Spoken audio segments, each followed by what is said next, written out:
Hello and welcome to the second episode of GOA365 Story Behind the Story, and we have been talking about TEDx for the past half an hour. So for those who joined us late, I would like to give a very quick intro, starting off with Ravi Kamboj, the organizer of TEDx, Asha Arondekar, social entrepreneur, Milind Anvekar, senior VP, Open Destinations, and Nolan Michael Mascarenhas, culinary alchemist. So Milind, I'll start off with you. So, now what I want to know is that the IT, AI, it's AI is the future. Now what AI can do, we don't know still. And even me, when I do a presentation or something like that, by the time you put in, it would take me 1 month, 2 months. Here you put in your surveys, within 2 days the full bank ready proposal is ready. So give us a little bit of that, the IT and AI, and then second thing is could this be connected to TEDx? How the stories can come out from Goa and wherever. So in overall general, something what you do and what is close to you. Sure. So I think I'll just take a step back and talk about what TED is all about. I don't know whether we actually spoke about TED. So TED. Technology, yeah, but technology, entertainment, and design. Okay, so I think that's basically the key things that we really focus in there.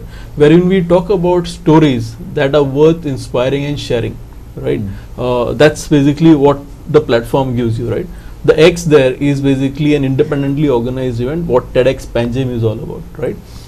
And this platform, today has a topic on which it is going to be basically sharing the ideas, and it's all about time. I believe Ravi is going to be it's about time. It's about time, right?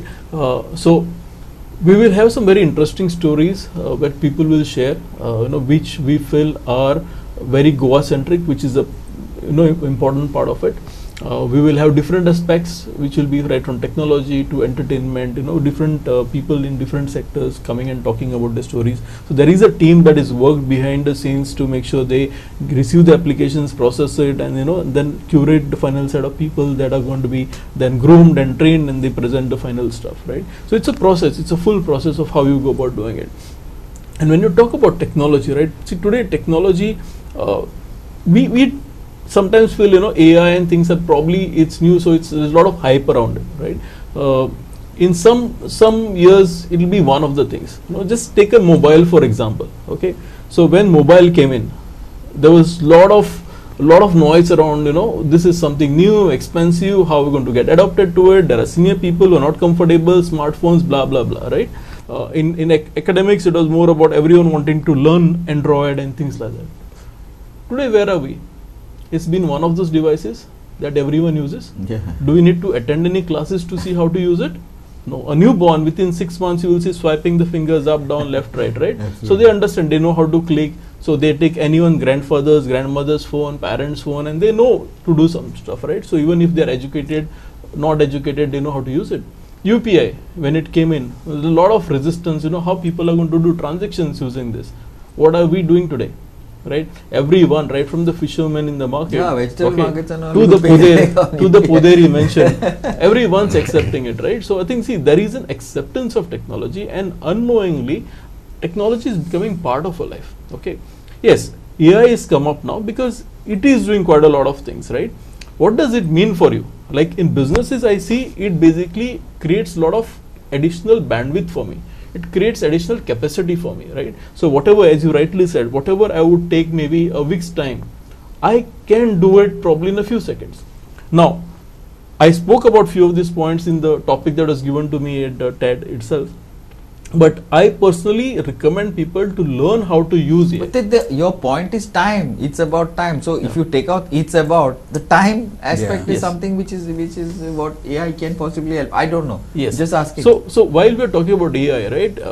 The technology world is already talking about super AI. Super AI, correct. Okay, we are in a phase wherein we are all users of AI. So we are using in something one way known or as the other. generative AI. It's called generative AI, right? But the world in the behind the scenes, the technology space is actually working towards creating the super AI, right? Once that happens, right, it's going to be a different world. It's going to be a world driven by technology, world driven by robots, right? So here I think we need to see how do we educate people, right?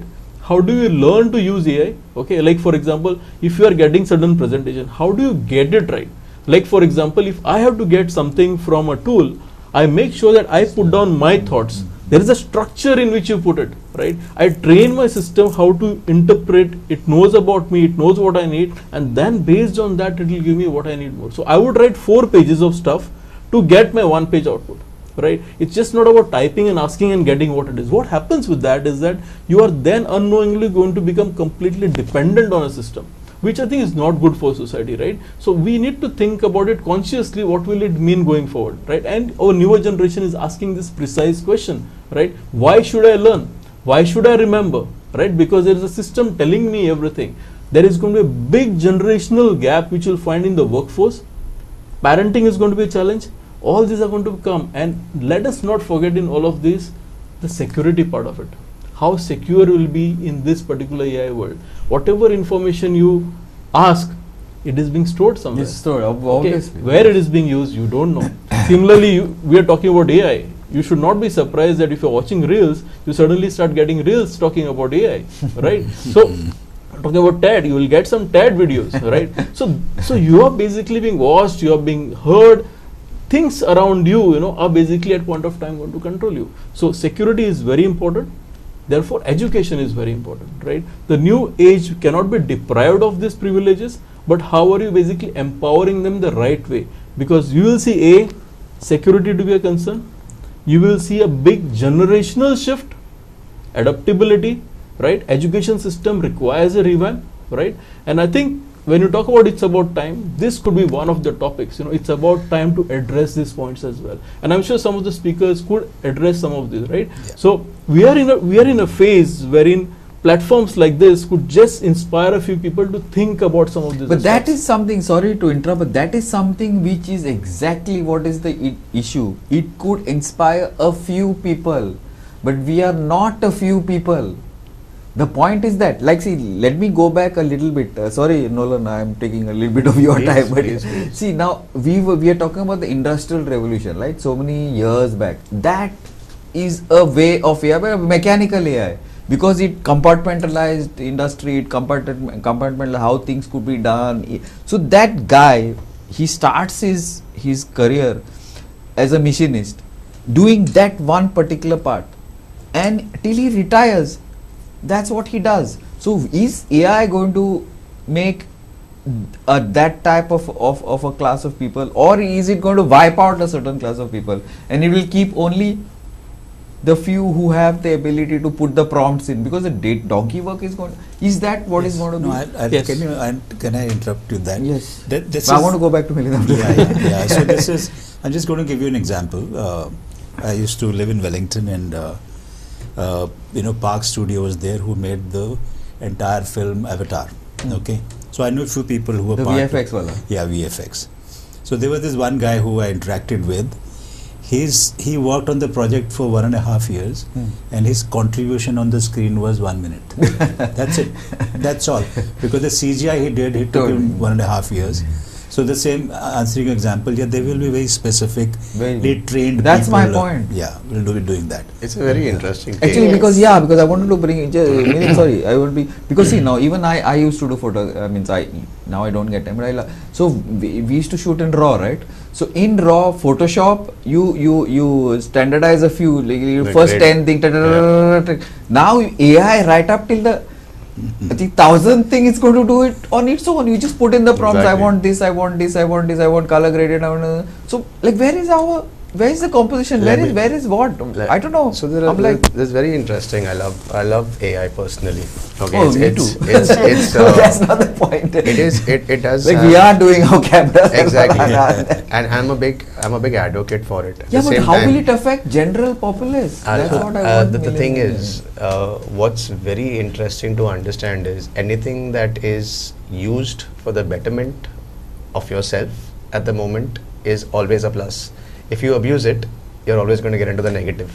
But that's when you think about, okay, let me take I'll tell you my day. I start my day surrounded by 6 screens. Okay. because I'm trading. I'm a trader. Okay. We've got applications now which we're studying today, which basically we don't even do anything. We just basically put in scripts onto the system, figure out what's happening. We buy a share, we sell a share, make some money, which is not even It's digital. there already. It's there. If anyone tells you in the food and beverage industry, even the great stalwarts of the food and beverage industry, tell me about food design, tell me about your menu design. Many of them will look at you and say Chat GPT 5. And we are going, no, I kid you not. And we are basically going to their fancy restaurants to basically consume that food. So you Probably can food sit, costing and the whole thing will Everything. be paid puja. everything. Cost. Everything is so automated when it comes to these new techs that are coming in. I was just talking to somebody, I won't even mention who it is. He's like, I can tell you the people standing outside your club as to what kind of music they like when you basically take my application, so you can know who to let you enter into your club and who not to, right from your drink to everything. But let's take a step back. Okay, we had this conversation, Asha and me, we came early, right? So we had a lot to talk about. You are talking about my day starting with 6 screens, at the end of it at 3 o'clock when the markets close, 3:30. 4 o'clock onwards, it's limited down to one screen, which is basically a Nokia 3315. Okay. And that basically has no internet No, connection on it. yeah. It has a call, it has a delay, it has an answer, it has a cutoff, and it has SMS where you go tuk tuk tuk tuk tuk tuk and you can play Snake on it. I don't remember. I don't know how many of you all played Snake back in the day. I used to be addicted to that I game. still use it. I love that game. The Yeah, orange the one. dot matrix, the dot matrix The thing. feel of the buttons. But it's very important that we're mentioning AI as well, because I made a note of that. You asked us where have the engineers gone. They've come to the farm. Every single engineer is on the farm today, and they've realized that why work for a corporate when I can basically start making 1 crore or 2 of tax-free money on the farm, when you're looking at things like that. And there are many engineers who are doing that right now. So what are they doing? They're basically looking at best practices from around the world. And They're looking at integrating. cross cultivation. Correct. They're looking at exactly how to build an ecosystem and to basically leverage it with the help of mechanical interface. So aeroponics, that's something that I am very passionate about. My new project is basically trying to tell somebody I am working on something called a doomsday analysis. Basically it stems from COVID. Okay, if I have to ask anyone in this room currently right now, if tomorrow you have no access to vegetable, what is your next step? If you have no access to clean air, what is your next step? Or water for that matter. Those are things taken for granted. The thing is it's about time, is something that's very important to understand, is because my ancestral house in Vagator is under threat right now because there are 16 restaurants that Okay, have come up around it. I need to go in for a short break. No, I'll come back to you. Last time also I think we had the same. Going in for a short break. Keep watching. We'll see you on the other side.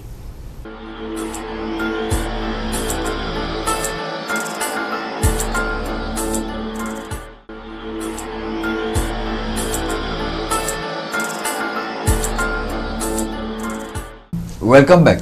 Yeah, Nolan. Sorry. No, that's alright.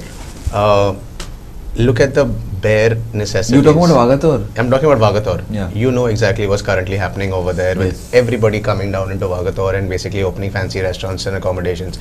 Who is testing the water level? Who is testing exactly what's happening to the soil? What's happening to landfills, to dredges? At the end of the day, my well, which is a 150-year-old well, is subject to litigation right now only because of the fact someone is trying to create Septic a tank. septic tank right Correct. next to it.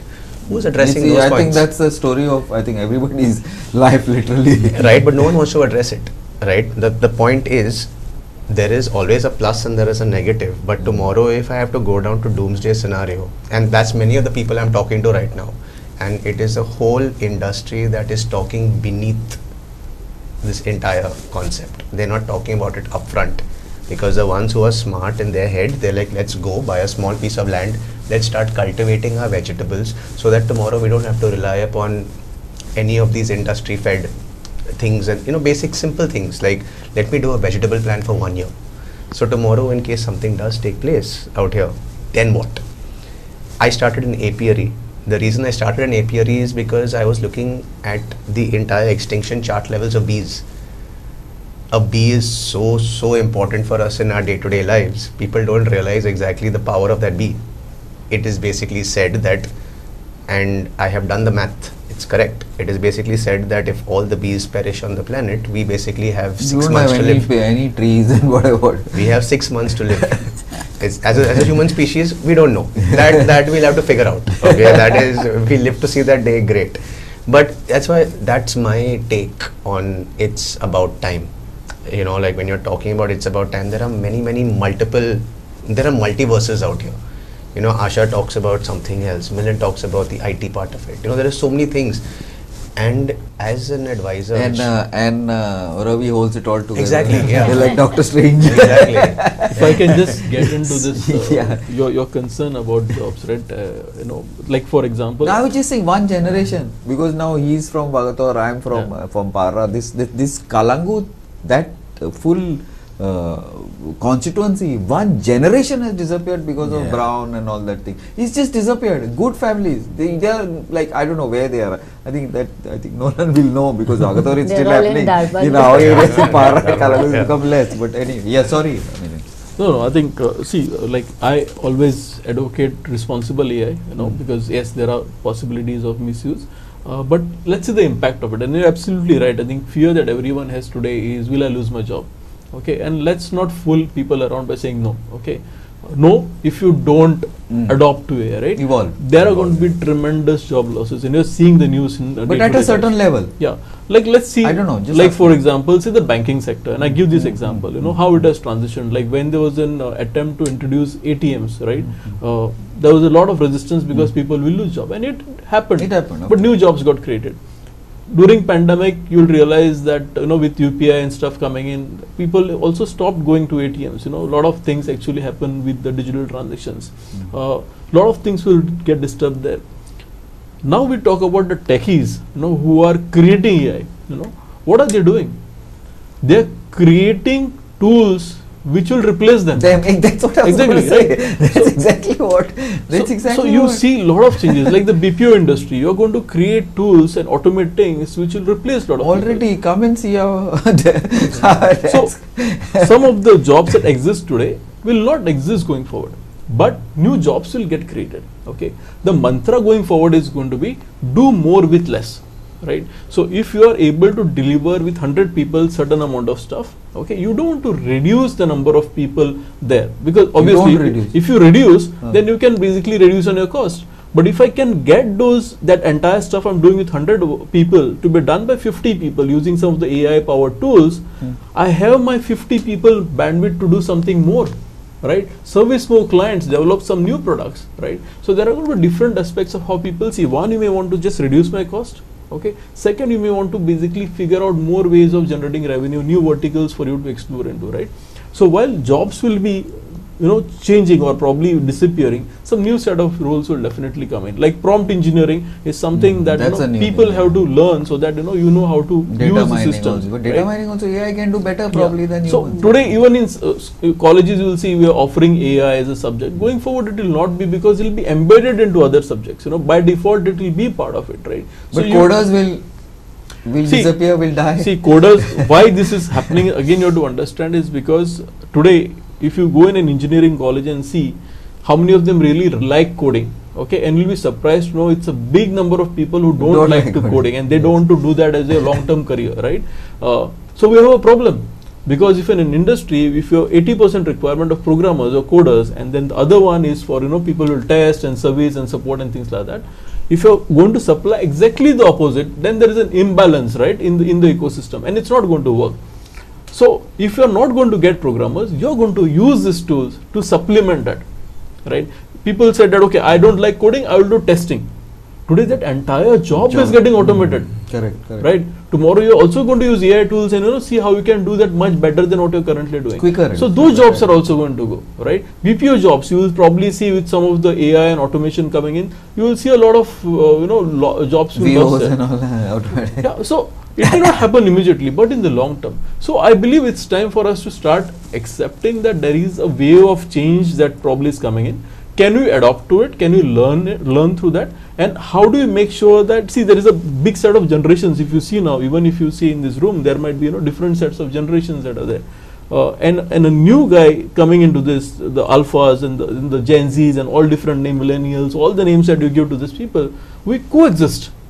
right? Each one has a different thought process. Each one wants them to be compared to them, which will not really never happen. happen. So if we have to coexist, how do we learn from each other? How do we adopt each other? And how do we basically come up with a narrative which works well for both of us and helps us contribute positively and responsibility back to the society? I think that's more important, right? So together we achieve more. We always hear about it. I think this is what we need to work. Just not about you and yourself, but it's also about us. How we as a community thinking about others, how we are talking about responsibility, how we are doing proper education, how we are making everyone prepared to what's coming, so that tomorrow we don't have people sufferers, but people who are basically thinking in the right direction, who are educated, empowered in the right direction, are ready for that change. I think that's what we should be looking at. Yeah, I think Tough. I don't know. It would see now. A lot of this would be like then the type of jobs and the type of thing. Again, there would be a little bit of a gender clash sort of. I feel. Do you think it is going to happen? Because as it is now, that empowerment, women's empowerment, and all is become quite an issue already. That's why you find lots of news. You can take a step back and ask this panel, how many genders are there currently? Oh, that I don't want to get into. That I don't want to no, I think education has become more of skill based now. Rather than pure subjects, it's become more of skill based, and that is what we need to encourage. Yeah, application oriented, skill based, so that but each in one Goa, has a in place. India, it's not yet started. No, It's but theory. No, it's I think something that we might be too late to realize this. Education sector is going to be the most disrupted sector. Yes. Okay. I People, totally agree. for example, will And not we are want to late. do. And we People are don't late. want to I do think we are engineering. like 20 years too late. Absolutely. Yes. So Probably Goa more, as such has been late. Saying And we are talking about generations going off. Generations from Goa are going out of Goa from studying, not for work, for I know. studying. Engineering colleges in Goa over the period of time are offering the same standard programs. Yes. We discuss this on various platforms. We need to revive and upgrade and give them what they want to we learn. need to start somewhere. Revival is something else. Ravi, tell me one thing now. Just like why I'm bringing you, because you're the spoke. Like see, all this is going around you, but the point is now we are almost out of time. I'm sorry, I have a minute or something like that before we finish. But what I'm saying is that see, TEDx is probably one of the pushers, it push some sort of a change, but don't you think all these things, whatever everybody is spoken, it's not happening on the ground. It's not, see, it's all fine, I agree, I listen to everybody's, but what is on the ground is a different ball game, don't you think? I don't know, I'm just changing the topic slightly, but no, TEDx is 1 minute only I have, I cannot go more than that. See, for the viewers out here, they must be thinking, oh, this was something about TEDx, but we've gone into a lot of other stories. But it is TEDx. But that's the beauty of TEDx. Correct. That it opens up the minds of people from different specialities and bring them on one table. Absolutely. Okay, so that's what this platform is all about. TEDx is a start. Okay, it's going on for some time, but every city is new. It's a new start. So we are starting small, but we have plans to go bigger. Okay, so just to finish, if you give me permission, the TEDx Panji is the TEDx Panji happening on 20th September at Kala Academy, and the tickets are out on sale now. So we got some early birds, especially going for you. So please go on the website tedxpanji.com and book your ticket, and we'd love to see you there. We got some fantastic speakers and performers, and it's going to be a day full of fun. We got 20 innovators from Goa who will be showcasing their innovation. So it's going to be a day starting at 10, going to finish at 8 o'clock. So it's going to be fun, and we love to see everybody there. More topics like this, I don't know if I can take the ticket spot that I love to see. But more discussions like this I think are important, because they drive, they're going to ultimately drive, otherwise it's tough, man. It's very interesting, very, very bright, but it's also pretty tough for a lot of sections of society from what we can see. And from what I think you all have underlined that not in as many words, not as bluntly. Thanks a lot, Ravi. It was a pleasure. Thanks, ma'am. Thanks, Milind. Thanks, Nolan. Thank you. And this is interesting because see, TEDx is TEDx. It's like the platform, right? So many views we have seen, so many different things that have been discussed, which I don't know. When I started off this discussion, I don't think we would go so far, but it was very, very interesting. The second part, especially the second, was very interesting. So I'd like to thank you all again, and hopefully we will see more of Ravi as the TEDx comes thing, and hopefully we will get more involved with TEDx and see how we can make a difference also to Goa, to society, to India, to the world. Thank you. I'm Glenn Costa. Keep watching.